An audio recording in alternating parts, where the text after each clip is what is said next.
A London banker sends stock info to colleagues in Hong Kong in less than a second. Simultaneously, a Canadian shopper buys a t-shirt stitched together by garment workers in Bangladesh. Every day, cargo planes and massive ships carrying thousands of steel containers move physical goods across the oceans in less than a week. But 2,000 years ago, the first agricultural civilizations were confined to fertile river valleys. Geography was a terrifying barrier, with arid deserts and massive mountain ranges keeping human populations isolated from one another. Despite that isolation, northern populations developed an intense demand for goods they couldn't produce locally. A simple piece of fruit, like an orange, was once considered a rare and exotic treat because it was so difficult to acquire.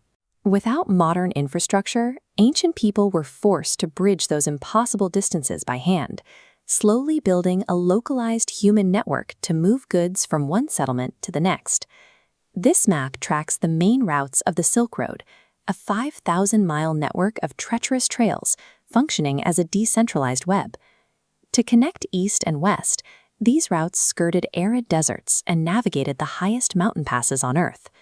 The unlikely facilitators of this trade were nomadic tribes on horseback. Living on the borders of these civilizations, the nomadics acted as the connective tissue between sprawling empires that had no direct contact with each other. As merchants rested in market towns along the way, they exchanged religious beliefs and artistic styles alongside bales of silk and cotton. This ideological exchange left a permanent footprint. Buddhism migrated from India to become a dominant religion in China and Japan, while Chinese gunpowder traveled west to forge the futures of the Ottoman and Mughal empires. This decentralized system of cultural mingling and mutual exchange functioned as history's first World Wide Web. By the 7th century, the geography of trade shifted. Arab governments realized that cities like Petra and Ray sat directly between the great empires of Egypt, Persia, and Byzantium, giving them immense economic leverage. These governments began to heavily regulate the trade routes, acting as middlemen to extract massive wealth from every merchant passing through their territory. European monarchs watched this wealth accumulate, seeking a way to reach East Asia directly without paying the markups imposed by the middlemen. Fueled by this desire and equipped with new technologies like the magnetic compass, navigators from Spain and Portugal launched the age of exploration to find a maritime route to the east. Abandoning the land trails allowed Europe to bypass the middlemen, turning global trade into a tool for imperial domination. This new economic reality was called mercantilism.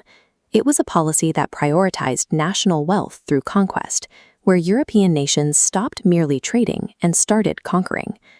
Under mercantilism, monarchs established colonies to create a one-way flow of raw materials.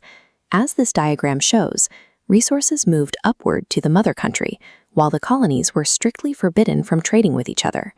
For example, the fur trade in New France supplied the empire with inexpensive pelts, which were manufactured into expensive top hats back in Europe for a massive profit.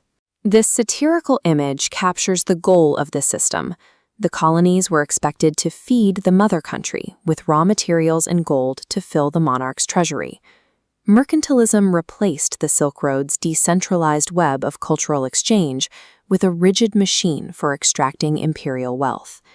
Eventually, the old land routes of the Silk Road collapsed as international trade shifted to the oceans and the empires that controlled them.